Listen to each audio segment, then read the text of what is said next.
और radio journey with Smriti Irani की 5वीं कड़ी आज प्रस्तुत है, जिसका विषय है विमेन इन लेबर फोर्स। पेश कर रही हैं महिला एवं बाल विकास मंत्री स्मृति ईरानी।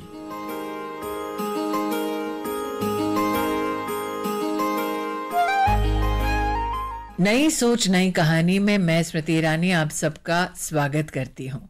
अक्सर महिलाओं से कहा जाता है, और विशेषतः उन लड़कियों से जो सपने देखती हैं और अपने सपनों को पूरा करने की क्षमता रखती हैं, संकल्प लेती हैं कि मेहनत इतनी खामोशी से करो कि सफलता भी शोर मचा दे। लेकिन हम सब जानते हैं कि जीवन की आपाधापी में जब खामोशी से मेहनत हो रही होती है, तब कुछ चुनौतियां ऐसी आती हैं जिन्हें पार करने के लिए मदद की दरकार होती है। और अगर आप महिला हैं जो आज अर्थव्यवस्था को सुदृढ़ करने के लिए, अपने परिवार को सहयोग देने के लिए और अपने जीवन को बेहतर बनाने के लिए कामकाजी हैं, तो आज आपके समर्थन में कर्मचारी भविष्य निधि संगठन, कर्मचारी राज्य बीमा निगम दोनों ही सफलतापूर्वक मदद करने के लिए तैयार हैं।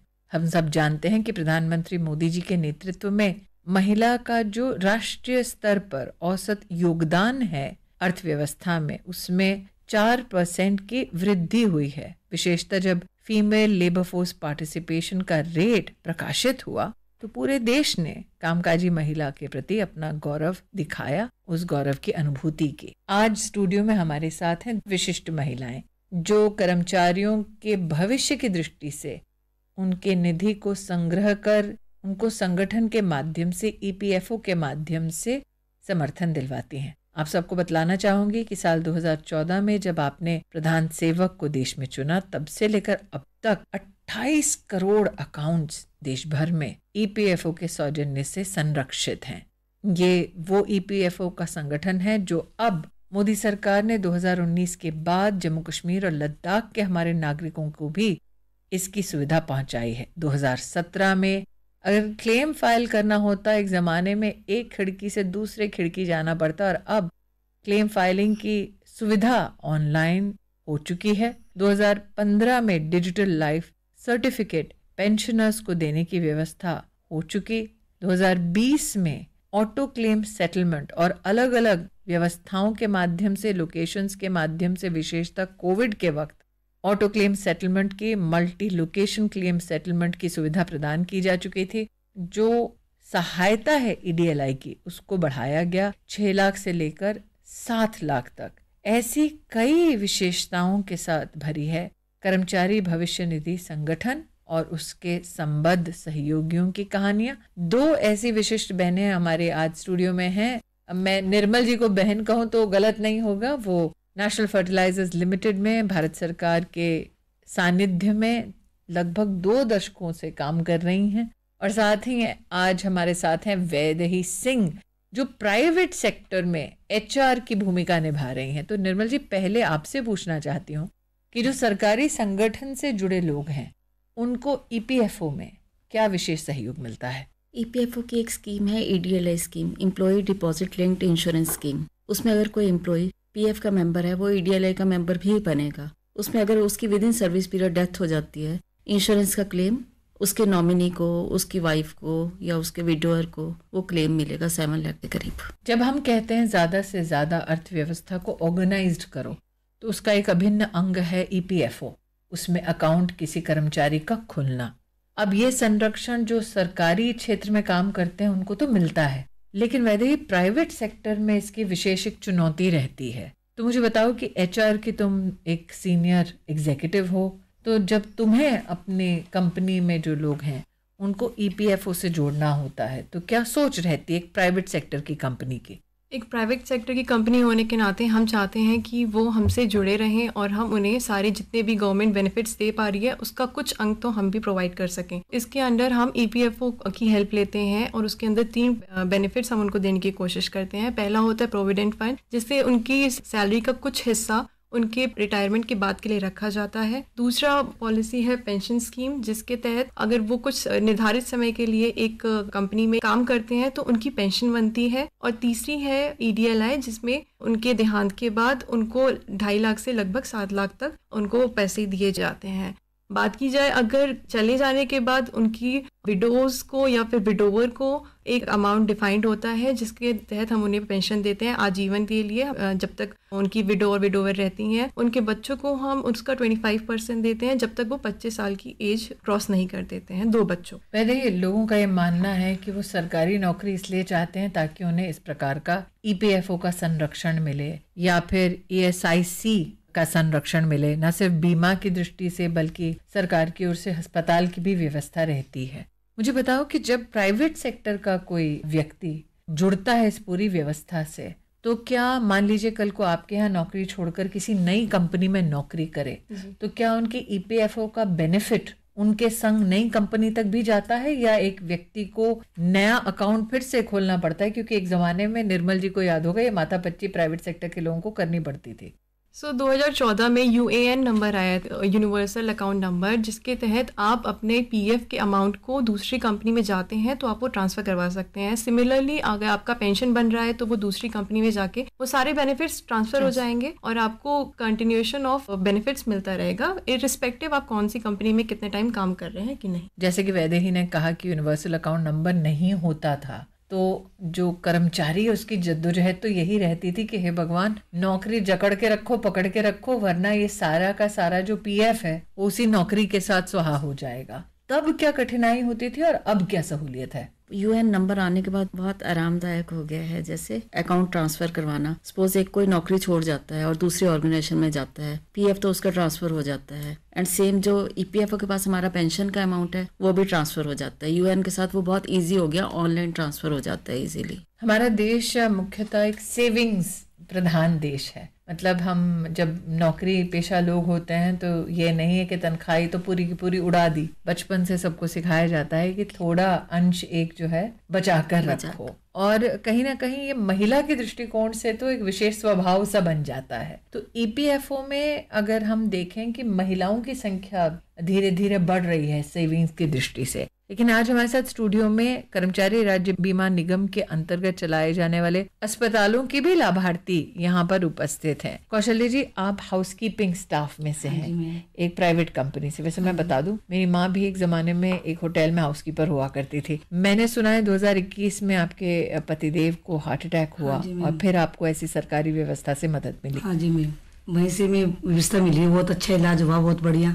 उनके स्टेंट डाला था 2021 में, अब वो ठीक है, बिल्कुल दवाई चल रही है उनकी वहाँ से। और ये व्यवस्था आपको प्राइवेट अस्पताल में मिली? हाँ, प्राइवेट में मिली थी हमारे। 10 दिन तक वहीं रहे तो उनका अच्छा इलाज रहा, बड़े बड़े इलाज हुआ। वैसे ये बात बताएं, प्राइवेट सेक्टर के कितने कर्मचारियों के पास इस प्रकार की जानकारी होती है कि आप अगर इन स्कीमों के साथ जुड़ जाएं तो आपको बेनिफिट मिलेगा?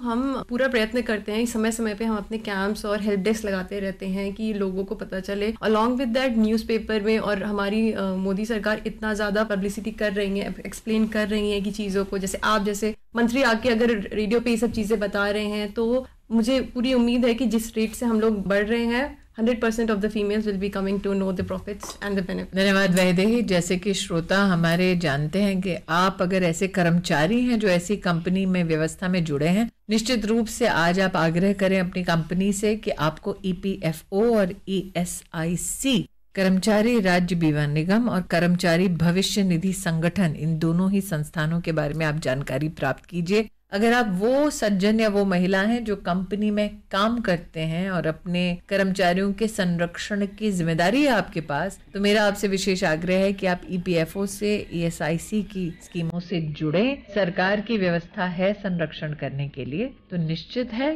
क्योंकि हंसते हंसते कट जाए रस्ते, जिंदगी यूं ही चलती रहे, यही तो हमारा संकल्प।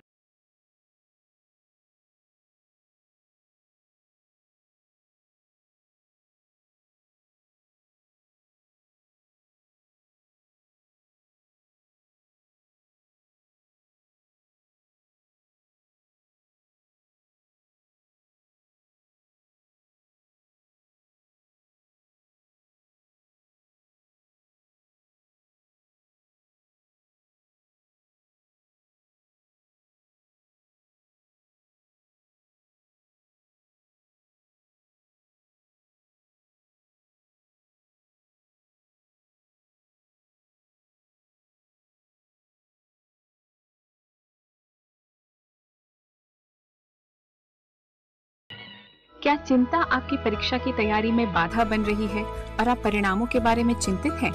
टेलीमानस के 14416 पर संपर्क करें। स्टूडियो में आपका एक बार फिर स्वागत है और इस बार तो स्वागत मैं विशेष रूप से करना चाहूंगी नेशनल करियर सर्विस का। जी हाँ, शायद ही हमारे श्रोताओं ने इस NCS के पोर्टल के बारे में सुना होगा। अगर नहीं सुना तो जल्द ही इस पोर्टल को जरूर देखें, क्योंकि 2015 में प्रधानमंत्री मोदी जी द्वारा राष्ट्र को समर्पित ये पोर्टल हिंदुस्तान का सबसे बड़ा एम्प्लॉयमेंट प्लेटफॉर्म है। आप शायद जानते होंगे कि 1000 से ज्यादा employment exchanges, model career centres का नेटवर्क है। 1100 से ज्यादा काउंसलर्स हैं जो हमारे नौजवानों को बताते हैं कि किस प्रकार का करियर होना चाहिए। और करियर ऑप्शंस है 3600 से भी ज्यादा, 50 से भी ज्यादा इंडस्ट्रीज हैं। 1,80,00,000 से ज्यादा वैकेंसीज मोबिलाइज हो चुकी हैं इस पोर्टल पर। जब से इसका लॉन्च हुआ 2015 में 12 लाख से ज्यादा वैकेंसीज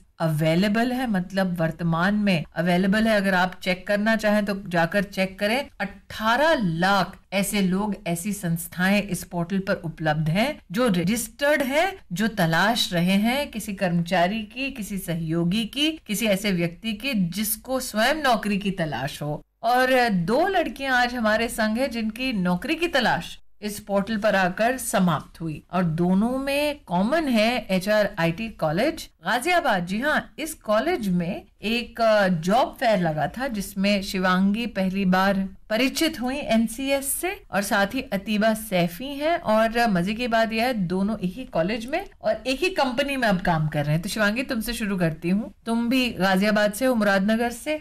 तो जब तुमने अपने आप को इस पोर्टल से जोड़ा, फिर आगे क्या हुआ ये बताओ। मैम, आगे ये हुआ कि मुझे इस मेगा जॉब फेयर में काफ़ी कंपनीज आई, जिसमें कि एक कंपनी थी easy solar solution private limited, जिसमें मुझे काफ़ी कंपनीज में अपॉर्चुनिटी मिली। काफ़ी कंपनीज में मैंने सिलेक्शन लिया, लेकिन easy solar solution private limited मेरे बहुत नियर बाय थी, सो मैंने इसको जाने का निर्णय लिया कि मैं इसमें जाऊंगी। काउंसलिंग के बाद मिली। Yes ma'am. तो क्या काउंसिल आपको प्राप्त हुई? इससे मैम मुझे अपॉर्चुनिटी मिली कि मेरे पास में मुझे पास की लोकेशन में एम्प्लॉयमेंट मिला। पहले मैं नोएडा में थी, बट नोएडा से मुझे गाजियाबाद आने का अपॉर्चुनिटी ये मिली कि मुझे घर से ज़्यादा टाइम नहीं लगता, मेरे 10 मिनट का रास्ता है बस। तो आपके आसपास कौन नौकरी दे रहा है, इसकी जानकारी आपको NCS से मिली है, और फिर आपने उस जानकारी के आधार पर नौकरी चुनी? जी मैम। अतीबा, तुम्हारे पिताजी ऑटो चलाते हैं? Yes ma'am. माँ गृहस्थी चलाती हैं, और 3 बहनें हैं। हाँ जी। बड़ी तुमसे। तो जब तुमने बहनों को बताया कि तुम्हें NCS पोर्टल के माध्यम से कहीं ना कहीं नौकरी मिल सकती है, तो बहनों ने क्या कहा? उनका सपना ही ये था कि हम तीनों तो मतलब हो चुके हैं सेटल, तो लास्ट में ये सेटल हो जाए। तो फिर जब NCS के मुझे जॉब मिली तो बहुत ज़्यादा खुश हुई, और सबसे अच्छी बात तो ये थी कि मेरे घर के पास ही है। मैं दुहाई से हूँ, मोटा में मुझे जॉब मिल गई। 10 मिनट का भी रास्ता नहीं है, 5 मिनट का रास्ता है सिर्फ। तो पहली बार NCS के बारे में तुमने कहाँ से सुना? मैंने इसकी वेबसाइट देखी थी, मतलब फिर इसको इंस्टाग्राम पे फॉलो किया, मतलब देखा जाए कि मतलब कैसे सपोर्ट है, क्या चीज़ें हैं। फिर मैंने वहाँ पे फॉलो किया था, तब मुझे पता चला कि हमारे कॉलेज में आ रहे हैं जॉब फेयर के लिए 29 अगस्त को। तो फिर मैंने वहाँ पे कोऑर्डिनेशन किया, मैंने वहाँ पे इंटरव्यू दिया easy solar solution private limited में, और मेरा वहाँ पे सिलेक्शन भी हो गया। कई लोग ये मानते हैं कि आपको अगर नौकरी चाहिए तो सरकार की ही नौकरी हो सकती है। यहाँ पर नौकरी चलकर खुद तुम्हारे कॉलेज आई है? जी, हमारे कॉलेज में ही आई। तो जब इस प्रकार से कंपनियां कॉलेज में आती हैं सरकार के समर्थन से, तो कॉलेज कैंपस में माहौल कैसा होता है? बहुत ही अच्छा होता है, और बल्कि ये होता है कि हमको बार बार जगह जगह जाने की जरूरत नहीं होती इंटरव्यू के लिए। होता है ना यूथ को कि कभी कहीं पे इंटरव्यू देने जाना होता है, कभी कहीं पे। अब ये हमें अच्छा अपॉर्चुनिटी मिली कि हमारे कॉलेज में ही हो गया। मतलब बहुत ज्यादा लोगों ने सपोर्ट किया था इस कॉलेज में। शिवांगी, तुम्हारा पहला मौका था किसी कंपनी में अप्लाई करने का, या इससे पहले भी कॉलेज के बाहर अप्लाई कर चुकी थी? इससे पहले मैं अप्लाई कर चुकी हूँ, मेरा सिलेक्शन भी हो चुका था, लेकिन मुझे बेस्ट अपॉर्चुनिटी जो मिली है नेशनल करियर सर्विस से मिली है, क्योंकि जिस कंपनी में मैं अभी हूँ वो इंडिया की एक ब्रांड है easy solar and Khaitan solar. ये मेरे लिए एक ड्रीम है कि मैंने NCS के थ्रू उसमें अचीवमेंट। तो जैसा शिवांगी ने कहा कि नौकरी तो पहले भी मिल रही थी, लेकिन मन चाहिए नौकरी सरकार की इस व्यवस्था से, नेशनल करियर सर्विस के माध्यम से प्राइवेट सेक्टर में मिली। और क्योंकि मंजर नया था, इसीलिए शिवांगी ने पुराने को छोड़ नए लक्ष्य की ओर रुख किया। आप भी करें, NCS से जुड़े आज ही।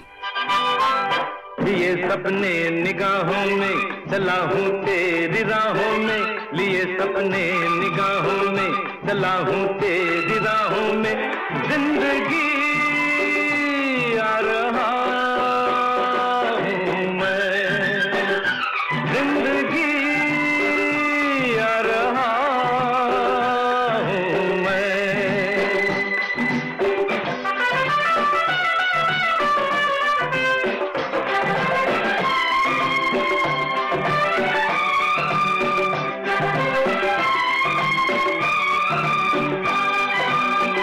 कई यादों के चेहरे हैं, कई किस्से पुराने हैं, तेरी सौगास्ताने हैं, तेरे कितने फसाने हैं।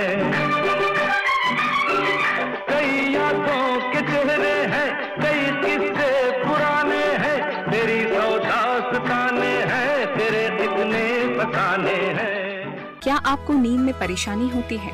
क्या आप बीच रात बार बार जगते हैं? टेलीमानस के 14416 पर कॉल करें और हमारे प्रशिक्षित परामर्शदाता आपकी सहायता करेंगे।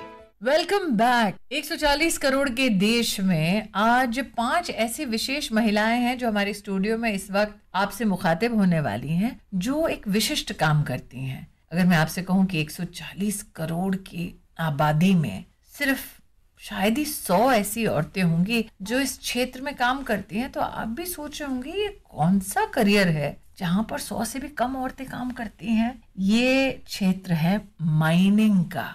जी हाँ, आपने फिल्में कई देखी होंगी काला पत्थर टाइप, जहां पर अमिताभ बच्चन कोयले की खान से निकल रहा है, लेकिन क्या कभी कोई हीरोइन देखी है जो माइन से निकलती हो? एक ऐसी ही जाबाज महिला आज हमारे मध्य में है, आकांक्षा कुमारी, जो हिंदुस्तान में पहली महिला है जो रेस्क्यू ट्रेंड है, हिंदुस्तान में पहली महिला है जो कोल इंडिया लिमिटेड में अंडरग्राउंड माइन में काम कर सकती हैं। ये first class manager certificate examination में of coal unrestricted of metal, मतलब आकांक्षा बोलने में ही इतना मुझे दिक्कत हो रही है, तुम्हें करने में कितनी दिक्कत हो रही होगी? मैम ये तो चाह है ना, मतलब चाह है तो कर लिए। लोग कहते हैं लड़कियां आसमान छूना चाहती हैं, तुम तो अंडरग्राउंड माइन में जा रही हो। हम यही मोटिवेशन था, लड़कियां आसमान जा रही है तो धरती के नीचे क्यों नहीं जा सकती है।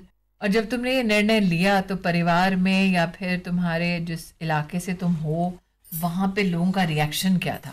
मैम रिएक्शन ऐसा था, मेरे पेरेंट्स तो सपोर्ट कर रहे थे, उन्हें थोड़ा डाउट था। तो जब मैं काउंसलिंग में गई तो जो उनके कलीग थे, पापा के कोई कलीग थे जो WCL में वर्किंग थे, उनसे कांटेक्ट किया उन्होंने। तो ऐसा था ना कि ये मेल डोमिनेटेड है, मत भेजो, हो सकता है कुछ प्रॉब्लम होगा, कोप अप नहीं कर पाएंगी, कुछ भी प्रॉब्लम हो सकता है, तो मतलब ये सही डिसीजन नहीं होगा। पर पापा भी थोड़ा दुविधा में फंस गए, क्या करे क्या नहीं करे। वो बोले कि अब ये तो मान नहीं रही है तो एक काम करते हैं, करने देते हैं, देखा जाएगा बात की बाद में।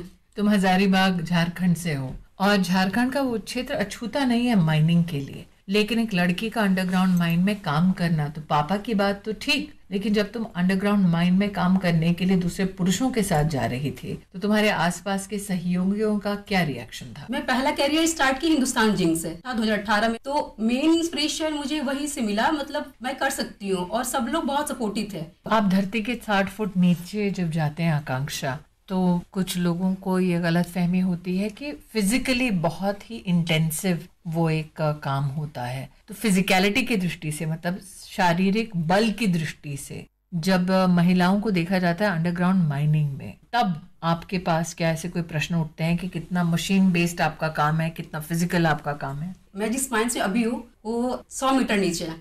बाप रे। और हिंदुस्तान जिंक की जो माइंस थी जिसमें पहले कर चुकी है वो 500 मीटर तक नीचे है, डेप्थ है। इसका मतलब महिलाएं चंद्रयान के माध्यम से चांद पे पहुंच रही हैं, सूरज को टेलीस्कोप से दिखवा रही हैं और 500 मीटर नीचे भी धरती के जा रही हैं। Yes ma'am. और उस वक्त आकांक्षा, क्या ये अपेक्षा होती है कि फिजिकली इंटेंसिव रहेगा ये पूरा माहौल? थोड़ा तो होता है, मतलब थोड़ा फिजिकली होता है। ऐसा मैं लोगों को बता दूं, क्योंकि आप देख नहीं पा रहे हैं, आकांक्षा कोई हट्टी कट्टी महिला नहीं है, बिल्कुल ही पिटीट, जिसको अंग्रेजी का शब्द है। ऐसा लगता है कि अगर मैं फूंक मारूं तो अभी उड़ जाए। लेकिन जब आपकी एक लेबर इंटेंसिव दृष्टि से देखा जाता है माइनिंग को, तो जिन लोगों के मन में ये भ्रम है उसको कैसे दूर करना चाहेंगी? मैम एक्चुअली अभी जो अमेंडमेंट हुआ है जो प्रोविजन लॉ में, उसमें ऐसा है कि फीमेल का रिक्रूटमेंट अंडरग्राउंड में सुपरवाइजरी, टेक्निकल, मैनेजरियल स्किल उसी के लिए अलाउ है। तो as such labour intensive work हमें नहीं करना होता है, हम लोग सिर्फ उसी के लिए होते हैं। और इवन ये भी उसमें मेंशन है कि हमें कंटिन्यूअस प्रेजेंस वहाँ नहीं चाहिए, उसके लिए अलाउ है ही नहीं। तो हमारा बस पर्पस होता है एज ए इंस्पेक्शन, वहाँ जाते हैं, जो हमें सीखना है या फिर जो हमें इंस्ट्रक्शन देना है वो इंस्पेक्शन करके इंस्ट्रक्शन दे के फिर हमें वापस आ जाना होता है। जो आकांक्षा कह रही है, कानून में परिवर्तन के साल 2019 में महिलाओं को इक्वल अपॉर्चुनिटी देने के लिए, समान एक मौका देने के लिए माइंस एक्ट में भारत सरकार ने बदलाव किया। महिलाएं अब पहली बार नाइट शिफ्ट में माइंस में काम कर सकती है। अंडरग्राउंड माइनिंग में महिलाओं का योगदान रह सकता है। तो जैसे कि आकांक्षा ने कहा कि इतना भी फिजिकली इंटेंस नहीं, लेकिन 500 मीटर के नीचे जाकर LMV चलाना अंडरग्राउंड माइंस में, ये करती हैं स्वीटी अंचालिया। अब नाम इतना स्वीट है और लोग सोचते हैं कि स्वीटी कैसे LMV चला रही है अंडरग्राउंड माइन में। स्वीटी, इसके बारे में बताओ, तुम असम में पली बड़ी हो? मैम, मैं असम में पली बड़ी हूँ। मैं 500 मीटर नहीं, मैं 1 किलोमीटर नीचे तक जाती हूँ। मेरी जो माइंस है वो 1 किलोमीटर नीचे है। और LMV चलाना वहाँ मेरे लिए, मेरे को सेल्फ इंडिपेंडेंट बनाता है कि मेरे को किसी के भरोसे नहीं रहना है। पहले तो ये बताओ LMV होता क्या है? LMV होता है लाइट मूविंग व्हीकल्स, जैसे अपनी गाड़ियां चलती हैं। धरती के 1 किलोमीटर नीचे जाके तुम गाड़ी चलाती हो? हाँ मैम। हे भगवान, यहाँ पर तो ट्रैफिक में सीधा सड़क पे गाड़ी चलाना इतना मुश्किल हो रहा है। लेकिन अगर आपको इक्वली इंडिपेंडेंट होना है, किसी के सर कंधों मिला के चलना है, क्योंकि ये एक पुरुष प्रधान उद्योग है, तो यहाँ अगर आपको कंधों से कंधों मिलाना है तो आपको सब कुछ सीखना पड़ेगा। ये टेली रिमोट ड्रिलिंग क्या होता है स्वीटी, जो तुम करती हो? टेली रिमोट ड्रिलिंग मतलब एक तो होते है कि हम नीचे जाके ड्रिलिंग कर रहे हैं 1 किलोमीटर नीचे जाके, लेकिन हमने ऐसी सुविधा बना दी कि हमको नीचे जाना ही नहीं पड़े, कि 1 किलोमीटर ऊपर बैठ के सरफेस से ड्रिलिंग चलाएंगे। उसके लिए हमको नीचे किसी को रहने की मशीन में जरूरत नहीं है, आराम से ऊपर बैठ के मशीन चला रहे हैं। जैसे कि मैंने कहा कि सड़क पे गाड़ी चलाना बहुत महिला क्या पुरुषों के लिए भी चुनौती का विषय है। तुम 1 किलोमीटर नीचे जाके अपना एक व्हीकल चला रही हो। साथ में हमारे यहाँ पर है वर्षा जी और उनके साथ है अन्वेषा जी, और एक ऐसी महिला है अंजलि जो वर्तमान में ट्रेनी है। लेकिन इससे पहले कि मैं अंजलि तक पहुंचूं, मैं अन्वेषा जानना चाहती हूँ कि माइनिंग की जब लोग चर्चा करते हैं उनको लगता है कोयला खदान से निकाला जा रहा है। अब इसमें स्वीटी ने बता दिया कि गाड़ी चलाई जा रही है 1 किलोमीटर नीचे पृथ्वी के, और तुम जो एक अनोखा काम करते हो वो है डिजिटल का। अब लोग जब डिजिटल की बात करते हैं उनको लगता है UPI हो गया। माइन और डिजिटल इंडिया का क्या लेना देना एक दूसरे से? मैम, डिजिटल का मतलब ये हुआ कि हम कोई भी गाड़ी, कोई भी इंसान नीचे जाए उसको हम ट्रैक कर सके। हमारे सारे हिंदुस्तान जिंक के माइंस में जहाँ भी काम होता है वहाँ पे पूरा नेटवर्क रहता है, वायरलेस नेटवर्क, वाईफाई का। वॉकी टॉकी में आप बात कर सकते हैं। जो क्रिटिकल जगह होते हैं वहाँ पे कैमरे लगाते हैं। तो यूँ है कि मैं अपने ऑफिस में मैं चैनल टर्न कर लूँगी कि नीचे जो चैनल चल रहा है वही चैनल लगा लूँगी, वॉकी टॉकी से बात करूँगी। मेरे पीछे एक कंसोल रहेगा जिसमें कैमरा में मुझे दिख रहा है कि क्या काम हो रहा है। मैं अपने ऑफिस से बोल सकती हूँ ये सही नहीं हो रहा है, थोड़ा सा बाजू, इस तरह से। इसका मतलब माइंड तुम कंट्रोल कर सकते हो लेकिन बिना खदान में घुसे। बेशक। तो अगर आपको माइनिंग में डिजिटाइजेशन का काम करना है तो आपको कौन सी विधा में निपुण होना चाहिए, क्या पढ़ना चाहिए? जो लोग माइनिंग में डिजिटलाइजेशन करना चाहते हैं उनको नेटवर्किंग पढ़नी है और इंफॉर्मेशन सिक्योरिटी ये पढ़नी है। मतलब ऐसा है कि हम लोग बहुत सारी मशीनें, कुछ का डेटा जो है रियल टाइम डेटा हम ऊपर सिस्टम में देखते हैं। अब हमें ये ध्यान रखना है कि वो डेटा सही से आए कि नहीं। माइनिंग में क्या डेटा होता है हमेशा? माइनिंग में जैसे हमारी मशीनें चल रही हैं जो नीचे, वाईफाई के थ्रू हमारे पास कनेक्शन आ जाता है। जो भी मशीन उस वाईफाई में डिटेक्ट होती है वायरलेसली, उसकी डेटा हम ऊपर एक डैशबोर्ड में देख लेते हैं। अब यूं है कि कोई गाड़ी की सोचिए टेम्परेचर बढ़ रही है, तेल बहुत तेजी से उसकी मात्रा घट रही है, आप कंट्रोल रूम में देख सकते हैं। जहाँ कहीं भी आप बैठे हो, आप नेटवर्क में बैठे हो, मैं अपने घर में बैठे उस नेटवर्क में अगर कनेक्ट कर लूँ। जो लोग वाईफाई का इस्तेमाल करते हैं सिर्फ सोशल मीडिया के लिए या फिल्में देखने के लिए, गाने सुनने के लिए, सुन लीजिए कि वाईफाई का इस्तेमाल अन्वेषा जैसी हमारी बेटियां भी करती हैं कि माइन में, खदान में अगर तापमान बढ़ रहा है तो लोगों को सचेत किया जाए ताकि उनको बाहर निकाला जाए। कहीं पे अगर ईंधन ज्यादा खपत हो रही है तो क्यों इस प्रकार का एक्सेस फ्यूल जा रहा है, इसकी वो कहीं ना कहीं विश्लेषण करके अपनी कंपनी की मदद कर सके। लेकिन वर्षा जी, आप फर्स्ट इंजीनियर रही अपनी गाँव से और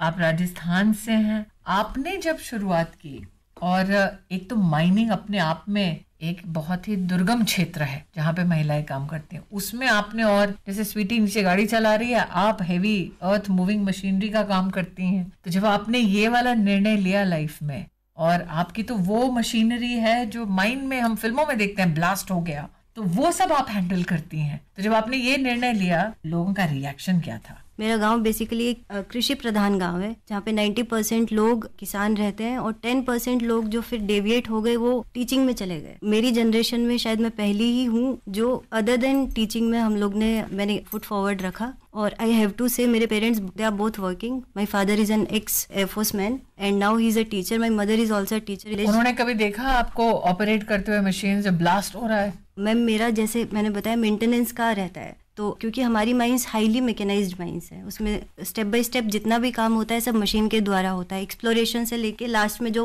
मेरा ब्लास्ट होके प्रोडक्ट आ गया उसको सरफेस पे लाने तक सब मशीनरी के थ्रू होता है। क्योंकि मशीन जो है वो सरफेस पे मेंटेनेंस होती है, पर जो रनिंग ब्रेकडाउन है वो अंडरग्राउंड में भी आते हैं। We are all trained LMV drivers. तो जैसे ही हम लोग को इंटीमेशन आती है through the network that Anvesha is set up for us, तो हम लोग take our LMVs because we are authorised and we are trained for that. तो वहाँ पे हम लोग उसको रनिंग में अटेंड करते हैं। आप अपने गांव के पहली इंजीनियर, सुना है आपके भाई साहब अभी मैकेनिकल इंजीनियर पढ़ने की कोशिश कर रहे हैं? जी मैम। तो जब बड़ी बहन को देखते हैं कि वो इंजीनियरिंग के खिताब को पाने के बाद माइनिंग के क्षेत्र में अपना एक अनोखा नाम कर रही है, तो भाई को कैसे लगता है? मेरी फैमिली में मेरे बाद 3 और लोग हैं जो अभी ट्रेनिंग मैकेनिकल इंजीनियर्स हैं, और जो मेरी सबसे छोटी बहन है cousin, in fact she is the one two से कि मुझे वही पढ़ाई करनी है जो वर्षा दीदी ने। अरे वाह अंजलि, जब तुम इन महिलाओं को देखती हो, अब तो तुम मैनेजमेंट ट्रेनिंग के हिसाब से काम कर रही हो, लेकिन जब तुम इन महिलाओं को देखती हो तब कैसा लगता है? मैम काफ़ी कुछ सीखने को मिलता है, काफ़ी मोटिवेशन आ रही होती है मैम से बात करके। मैंने कोशिश की थी जब मुझे CCL मिली थी कि मैम जिस माइंस में है उसी माइंड में मेरे को भी रहना है। मैम मतलब आकांक्षा कुमारी? आकांक्षा कुमारी मैम। पहले मैं कहीं और पोस्टेड थे, फिर मैंने चूरी अंडरग्राउंड माइंस ही लिया ताकि मेरे को मोटिवेशन मिलते रहे प्रॉपर्ली कि कैसे काम करना है, कैसे जो चैलेंजेस लोग आजकल जब मैं अंजलि शब्द का इस्तेमाल करती हूँ तो कुछ लोगों को करण जौहर की पिक्चर याद आ जाती है, शाहरुख खान वाली, वो वाली अंजलि की लोग बात करते हैं। अंजलि शब्द सुन के कई लोगों को लगता है कि अच्छा बहुत किसी कुछ बड़ा आराम से हल्का फुल्का कोई काम करती होंगी। माइनिंग अंजलि और प्रेरणा आकांक्षा कुमारी जज नहीं रहा है। बताओ, नॉर्मली लड़कियां जब कहती हैं कि मेरे लिए कोई प्रेरणा स्रोत है, बहुत ही कम लड़कियां ऐसी हैं जो कहेंगी माइनिंग के क्षेत्र में मैंने आकांक्षा कुमारी जी के योगदान को देखा, वो मेरी प्रेरणा बनी। तो ये सोच अपने आप में, ये प्रेरणा अपने आप में अनोखी है। What attracted you to Akanksha Kumari story? Ma'am मैंने अपनी बीटेक जब की 2022 में, तो पहले मैंने वेदांता ज्वाइन किया था, तो वहाँ पे कोई भी सीनियर नहीं थे माइनिंग में, तो हम लोग फर्स्ट बैच थे वहाँ पर भी वेदांता एल्यूमिनियम लिमिटेड में। लैटर गेट के थ्रू जब मैंने कोल इंडिया ज्वाइन किया तो आई चूज़, उसमें बहुत सारी सब्सिडरीज थी, तो मैंने चूज़ किया CCL just because of the fact कि वहाँ पे एक female mining engineer already working है। बिकॉज आई वॉज नोइंग कि बहुत दिक्कत होती है अगर कोई सीनियर नहीं हो, कोई गाइड करने वाला नहीं हो, क्योंकि ये एक पूरी तरह से मेल ओरिएंटेड इंडस्ट्री है मैम। तो कुछ तो पता होना चाहिए कि किस तरह की बात को कैसे हैंडल करें, क्योंकि हम अपने आप को एक बच्चे समझ रहे थे इस इंडस्ट्री में, तो मेरे को नहीं आइडिया था कि किस चीज़ पे किस तरह से रिस्पॉन्ड करना है, बिहेव करना है। तो मैम मेरे लिए एक बहुत बड़ी प्रेरणा स्रोत थी। आकांक्षा, इसका मतलब तुम बहुत बड़ी मेंटोर हो, एक इंस्पिरेशन तो हो ही, लेकिन कैसा लगता है जब सुनती हो कि एक लड़की जो इंजीनियर बन के कोई मुकाम तलाश रही थी, उसको लगा कि अगर मैं आकांक्षा कुमारी से बात करूंगी तो मुझे सही मार्गदर्शन मिलेगा, मेरा संरक्षण होगा। ये सुन के कैसे लगता है? मुझे बहुत अच्छा लगता है। मतलब ये तो फेस टू फेस है, तो रोज इंटरेक्शन होता है। एक सेशन तो ऐसा मैंने अटेंड किया जिसमें तेलंगाना की किसी कॉलेज में 20 गर्ल्स डिप्लोमा कर रही है, उनके प्रोफेसर मुझे अप्रोच किए कि आप उनको मोटिवेट करो। कहना चाहती हूँ कि जितनी लड़कियां सुन रही हैं, जितने परिवार सुन रहे हैं, कि तुम हम सब के लिए बहुत बड़ी इंस्पिरेशन हो। सिर्फ तुम नहीं, जब मैं सोचती हूँ कि स्वीटी 1 किलोमीटर नीचे गाड़ी चला रही है, वर्षा अपने आसपास कई लोगों को इंजीनियर बनने के लिए प्रोत्साहित कर रही है, अन्वेषा लोगों को बता रही है किस प्रकार से माइनिंग और डिजिटाइजेशन की जो दुनिया है वो एक समन्वय के रूप में प्रस्तुत हो सकती है। मैं इतना कह दूं कि मैंने इस नई सोच नई कहानी में इसरो की महिला साइंटिस्ट का इंटरव्यू किया था, जो चांद पर पहुंच रही हैं, सूरज तारों की कहानियां बता रही हैं। मुझे उतना ही गर्व है आप जैसी महिलाओं पर जो माइनिंग के क्षेत्र में हिंदुस्तान का नाम रोशन कर रही हैं। और अगर वो लड़की जो डिप्लोमा इस वक्त करने का सोच रही है, उसने अगर आकांक्षा की बात सुनी है, तो ये आकांक्षा रखना बहुत अच्छा है कि आप माइनिंग के क्षेत्र में एक अमिट छाप छोड़ेंगी। मैं उससे कहना चाहती हूँ कि उड़ जा, अब तेरी बारी है। ऐ परिंदे यूं अब के उड़ा कर तू, जा जला सूरज को जाके आसमां पे तू। ऐ परिंदे भर ऐसी उड़ाने तू, हर नजर ये तुझसे पूछे आग इतनी क्यों, धूल उड़ा जाके मंजिलों पे यूं, के इन हवाओं से तेरी यारी है, उड़ जा अब तेरी बारी है, उड़ जा अब तेरी बारी है, उड़ जा अब तेरी बारी है। क्या तनाव आपके मानसिक और शारीरिक स्वास्थ्य पर बुरा असर डाल रहा है और आप समय प्रबंधन नहीं कर पा रहे? तनाव प्रबंधन के लिए टेलीमानस के 14416 पर संपर्क करें। इस सेगमेंट को शुरू करने से पहले स्वीटी जो धरती के 1 किलोमीटर नीचे गाड़ी चलाती है माइंस में, उसका विशेष लड़कियों के लिए एक संदेश है कि वो लोग जो चिंता करते हैं कि माइनिंग में लड़कियां क्या करेंगी, उनके लिए बतलाना चाहेगी कि पेन की निब हो या फिर गाड़ी चलाने की बैटरी हो, ये सब माइनिंग की बदौलत है। इनफैक्ट अगर आप जेवर पहनती है तो ये भी माइनिंग की ही बदौलत है। इसलिए माइनिंग में अपना करियर सुनिश्चित करना चाहे तो आपका स्वागत है। लेकिन करियर्स कई हैं जिनको भारत सरकार और विशेषता कौशल विकास मंत्रालय समर्थन देता है ताकि महिला हो या पुरुष अपने सपनों को साकार कर सके, और ऐसी एक व्यवस्था से जुड़ी हैं डॉक्टर पूनम सिन्हा।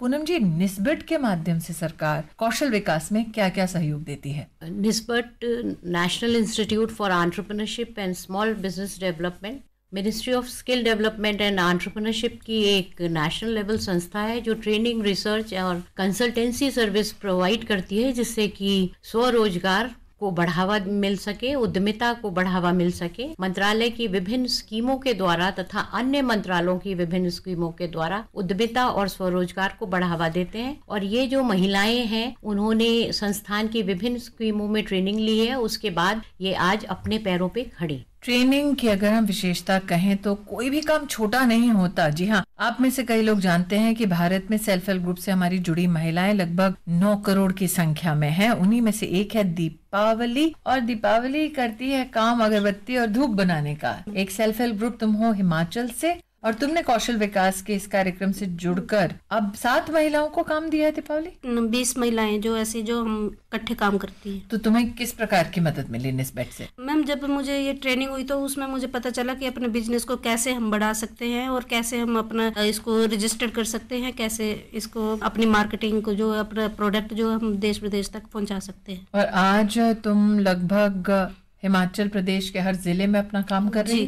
तो जब तुम जाती हो नया काम लेकर लोगों के मध्य में, तो तुम्हें क्या रिस्पांस मिलता है? पहले तो मेरे लिए ये काफी मुश्किल था, नहीं कर पा रही थी, पर उनको मैंने मोटिवेट करके और जब मैं करने लगी तो मुझे ऐसे छोटे छोटे प्रोग्रामों से उत्साहित किया गया और अब मुझे बड़ा अच्छा लगता है और मैं आगे बढ़ते ही रहना चाहती हूँ। आगे बढ़ने का संकल्प सिर्फ दीपावली का नहीं है, साथ में अर्चना एकनाथ देशमुख जी भी हैं जो है पंढरपुर से, एक विशिष्ट स्थान महाराष्ट्र से। और अर्चना को थोडी आज झिझक हो रही क्योंकि हम बात कर रहे हैं हिंदी में, अर्चनाला मराठीत बोलायचं आहे। अर्चना कुठे सुनाली सगळ्यांना सांग। मैं अर्चना जो मराठी में बोलूंगी कोशिश करके उसका अनुवाद करूंगी और अर्चना से पूछना चाहती हूँ, अर्चना तुम अब 6 लाख रुपए का टर्नओव्हर करती हो, हाँ, आणि तुझं काम काय? तू धूप आणि अगरबत्तीचा बिझनेस आहे? हो, धूप और अगरबत्ती का बिझनेस अर्चना करती है। आणि ट्रेनिंग घेतली का निस्बिटसून? हो, 25 दिवसाचं ट्रेनिंग होतं।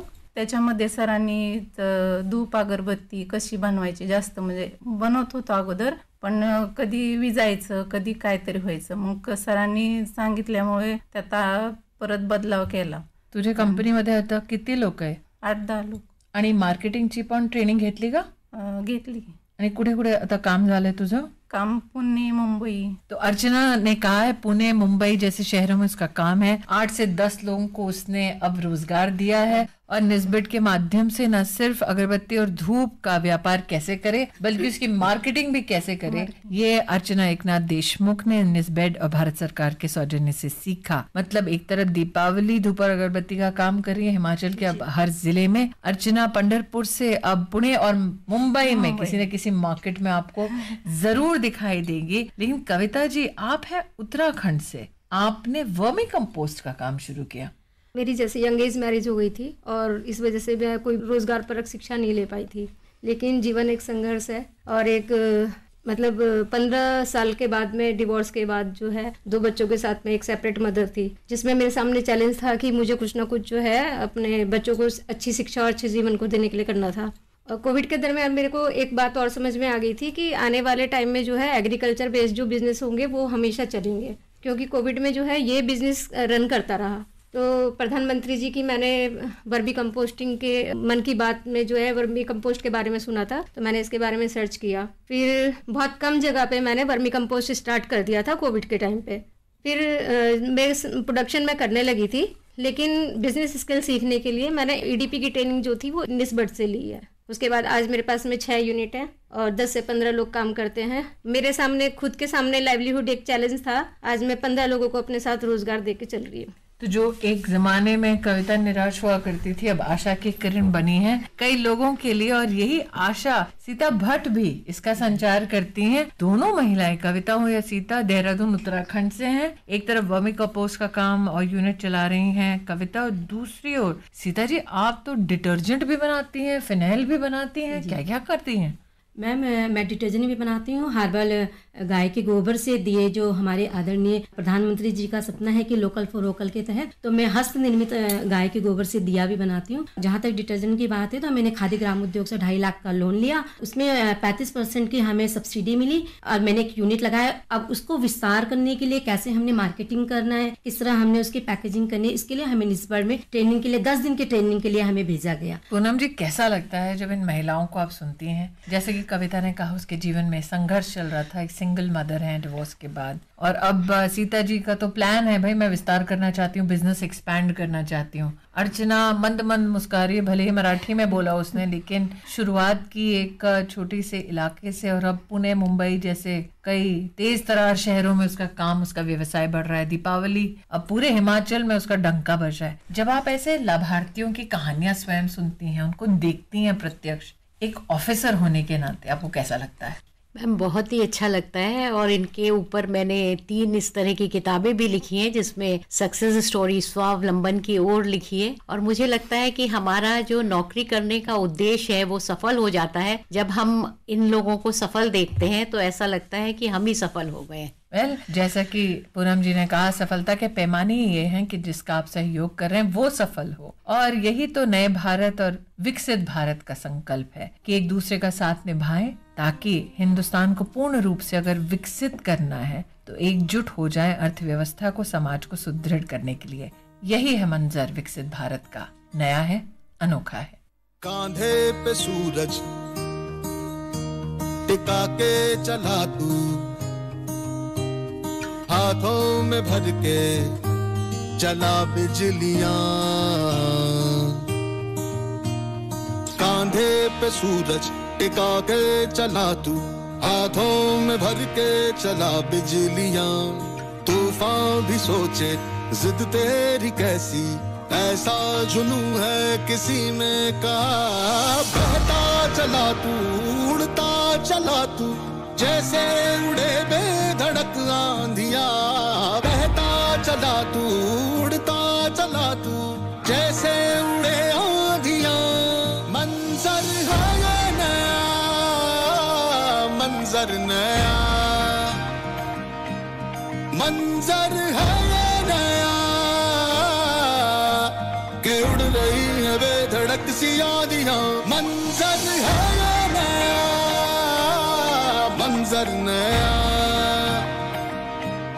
मंजर है ये नया, के उड़ रही है बेधड़क सी आंधियां। क्या गुस्सा आप पर हावी हो रहा है? टेलीमानस के 14416 पर कॉल कर गुस्से पर काबू पाने के लिए मार्गदर्शन प्राप्त करें। नई सोच नई कहानी में फिर से आपका स्वागत है, लेकिन कहानी नहीं है, थोड़ी सी सोच पुरानी है। जी हाँ, अलका जोशी इस वक्त हमारे साथ मौजूद हैं स्टूडियो में, जिन्होंने 55 साल की उम्र में जब ये निर्णय किया कि मुझे लोन लेना है, प्रोजेक्ट करना है, तो कई लोगों ने पलट कर कहा क्यों अलका जी ये सब सर का दर्द पाल रही हैं। अलका जी, आपको 55 साल की उम्र में जब लोग रिटायरमेंट की सोचते हैं, आपने करियर की सोच ली?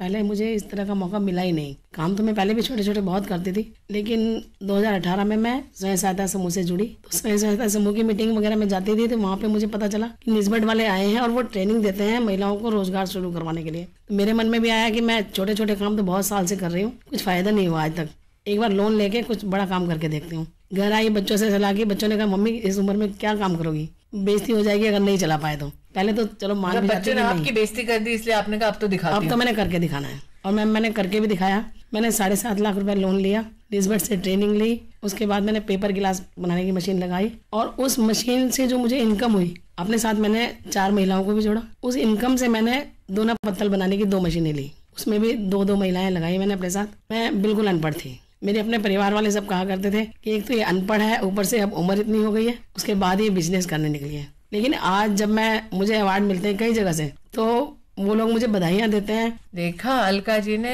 कहा कि भगवान की लाठी में कोई आवाज नहीं होती, लेकिन अलका जी एक लाठी तो दयापत की भी चलाती हैं, बैम्बू वाली। जी, अब उसका नाम बैम्बू तंत्र हो गया है, तो ऐसा लगता है कि बहुत ही सोफिस्टिकेटेड अंग्रेजी वाला बिजनेस है, लेकिन काम करती हैं आप बैम्बू से। आप बैम्बू से गहने बना देती हैं जो आज स्टूडियो में पहनकर आई हैं। आप बास्केट तो बनाती, गहने बनाने की ट्रेनिंग दया कहाँ से मिली? मैंने नॉर्थ ईस्ट से ली।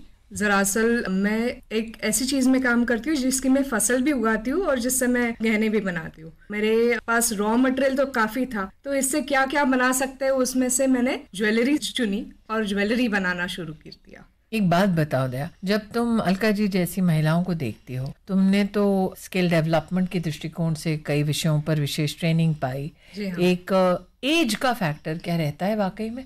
एज का फैक्टर ऐसे होता नहीं है, क्योंकि अलका जी को देखती हूँ, मैंने जैसे बोला कि she is the most young entrepreneur I would say, क्योंकि उनकी इतनी सारी एक्टिविटीज है। पल्लवी पटेल हमारे साथ हैं, आर्किटेक्ट हैं। पल्लवी, मैं जब अलका जी की बात सुन रही थी कि उनको चढ़ाया जाता है कि एक तो अनपढ़ हो, ऊपर से फिर 55 साल की उम्र में तुम्हें बिजनेस करना है, तुम तो आर्किटेक्ट हो। नॉर्मली लोग कहते हैं कि भाई पढ़ लिख लो ताकि कोई बिजनेस ना करना पड़े, ये तो उल्टा हो गया, तुम बिजनेस करने लगी निस्बत के सौजन्य से। मैम, जब मैं कॉलेज से निकली थी तो हमारे जितने भी साथी युवा आप देखती हैं तो सब देश से बाहर जाके रोजगार पाना चाहते हैं, लेकिन मेरा एक सपना था कि मैं रोजगार देने की तरफ जाऊं और जो मैंने इस देश से पाया है उसको मैं सोसाइटी को गिव बैक करूं। इसलिए मैंने सोचा कि हम अपना एंटरप्राइज शुरू करेंगे और रोजगार देंगे। और आज तुम 18 से ज्यादा लोगों को रोजगार देती हो? जी।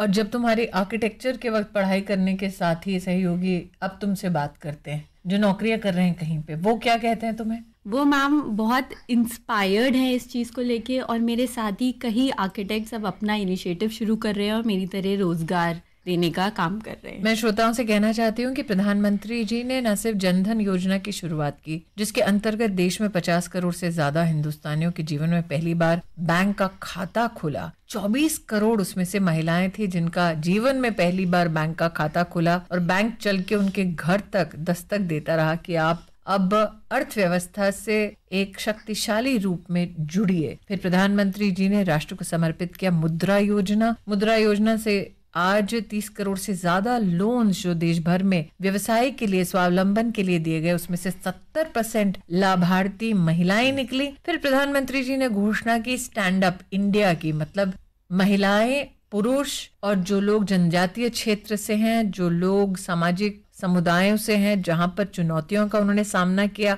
ऐसे लोगों को व्यवसाय के लिए 1 करोड़ रुपया देना चाहिए। वहां भी 80% लाभार्थी महिलाएं निकली। इसका मतलब महिला को सहयोग मिले, महिला को सहारा मिले, महिला को स्किल मिले, कौशल मिले। कई लोगों का ये मानना है कि सरकारी व्यवस्था आपको व्यवस्था दे सकती है। इतना ही कहना चाहूंगी कि अलका जोशी की आज कहानी जो उनकी ज़बानी हमने सुनी, वो पूरे राष्ट्र को एक ही संदेश है। जो घर में माँ को कम आंकते हैं क्योंकि उसने पढ़ाई नहीं की, जो घर में माँ को कम आंकते हैं क्योंकि उसकी उम्र हो चुकी है, उनसे कहना चाहती हूँ बड़ा दिल रखो यार, इसी ने तो जन्म दिया है। जीवन के दिन छोटे सही अलका जी, लेकिन हम भी बड़े दिल वाले हैं। जीवन के दिन छोटे सही, हम भी बड़े दिल वाले।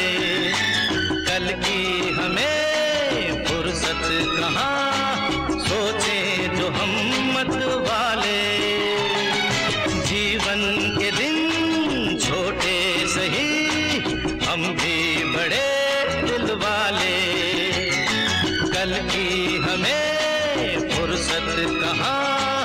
सोचें जो हम मत वाले।